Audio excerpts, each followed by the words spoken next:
In this video, I'm going to talk about the best cryptocurrency exchange. Actually, there is no best cryptocurrency exchange. In fact, there's not even a safe cryptocurrency exchange. More on that in a second. But first of all, I'm going to tell you what I'm going to cover in this video, which is the exchanges that I use. And I'm going to give you some of my personal opinions on each of these. So I'm going to talk about Coinbase, Poloniex, Bitfinex, Kraken, HitBTC, and Liquid.io. And I've been using every single one of them, so I do have something to say about them. So let's talk about the golden rule of cryptocurrencies, which is the only rules that really matter are these: what a man can do and what a man can't do. And that's especially true if you think about it. If you think about it, the exchanges can take all your money because all your money's in the exchange. They can take your money and claim they've been hacked. Even they can even be hacked.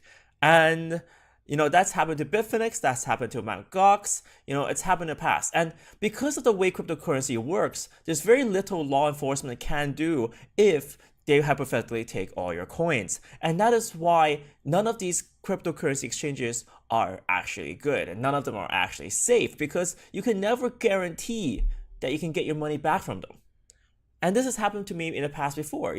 I've actually been using Bitcoin for a long time, and I put quite a bit of money into Mt. Gox, which is the biggest exchange at that time, and it completely blew up. So that's one of the reasons why I no longer really trust exchanges. But then there's another problem. What a man can't do. I can't exchange my money without an exchange. I have to go for one of these. That is one of the stupidest things in this whole thing right now. I have to use an exchange. So anyway, I'm going to talk about these in order, and I'll talk about a little bit about my experiences with them, and kind of advantages and disadvantages. Feel free to leave any comments about these exchanges below. I think there's a lot of flaws and a lot of good things about every one of these exchanges, and I would love to hear more about what you guys think about that. And I would like to open this conversation up for people to discuss exchanges that they use and problems they've encountered on these exchanges. So let's start off with Coinbase. Coinbase is one of the most convenient exchanges out there to put money in and take money out if you live in the United States of America and the supported countries. So if you live there, it's actually pretty easy to take your money in and out, and their website works very beautifully. If you look at their interface, it's very, very beautiful. Coinbase also has very beautiful charts, and you can look at Ethereum, Litecoin, and Bitcoin charts, and they look pretty nice. And overall the response is very fast. So, as a beginner, this is a great place to start. And if you guys are interested, I have a referral link below where you can get $10 for signing up for Coinbase. And also, I also get $10 for referring you. So that's all in the open. But if you guys are interested in helping out my channel, do use the link below. I do want to say that if you want to secure up your account on Coinbase, you do want to use the Google Authenticator and not use an SMS authentication method, because that is one way to actually get hacked. There have been hacks where people just kind of steal your phone number and hack your account through that method. So there is an article about someone losing your money on Coinbase, and that's very, very unfortunate. So guys, take the necessary security precautions to secure your account there. So moving on to the next exchange, and that's our friend Poloniex. Poloniex has a crazy number of coins on there, and it's one of the exchanges with the most coins and the highest volume, if you think about it. Even for Ethereum, for Bitcoin, has a huge amount of volume.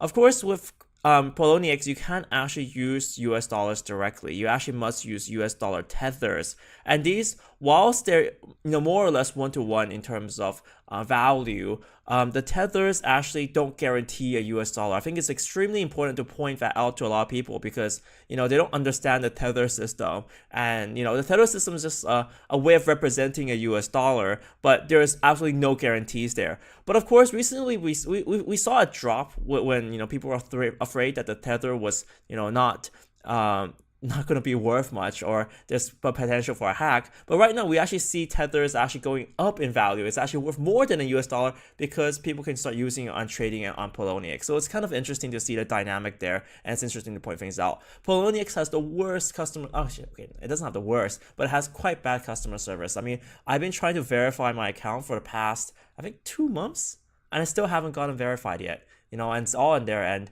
they have like their support is so overwhelmed. They've grown, I think, thousands of times the customer base. They lag every time, something, the market's making adjustments. So there's these issues with Poloniex, but because there are a lot of coins here and they have a high volume and have a good price, Poloniex is one of my most used currency exchanges right now. Moving on to Bitfinex. Bitfinex is actually kind of infamous, really. Bitfinex has been hacked in the past, but then again, they actually made enough money to actually cover their losses. So that's kind of pretty cool for them, and they actually managed to, stay afloat all this time despite, having security flaws. So the reason why people use Bitfinex is because it has a lot of coins, and also because it has exclusive coins. If you think about it, the recent coin IOTA was kind of exclusively launched on Bitfinex in terms of trading. So they got a huge trade volume there, and there's just some exclusive features there that you want to use in Bitfinex.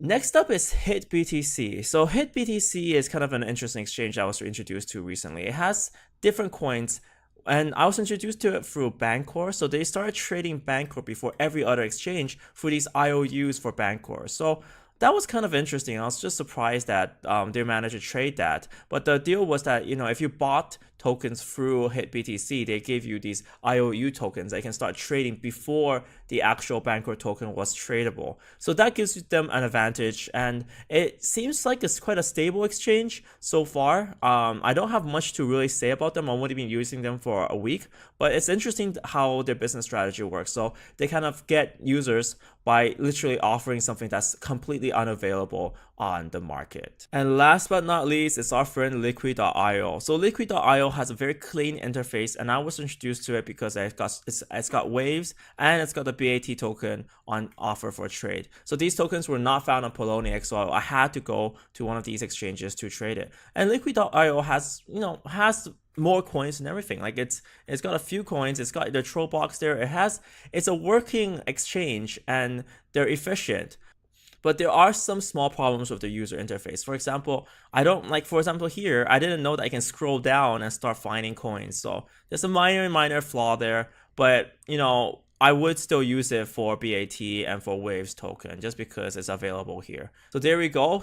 That's a summary of the five current exchanges that I use. If you guys want me to list any additional exchanges and for me to try them out and test them out for you guys, leave a comment below. If you guys have any additional comments you want for these exchanges, do tell me as well. I would love to hear what you guys think. If you had any problems, if you have anything that you really want to complain about, I would love to hear them below. Guys, I make tons of videos about cryptocurrency related news, cryptocurrency summaries, and cryptocurrency kind of tutorials. So if you guys are interested, do subscribe to my channel so you won't miss out on any of those videos. Thank you guys so much for watching. See you next time.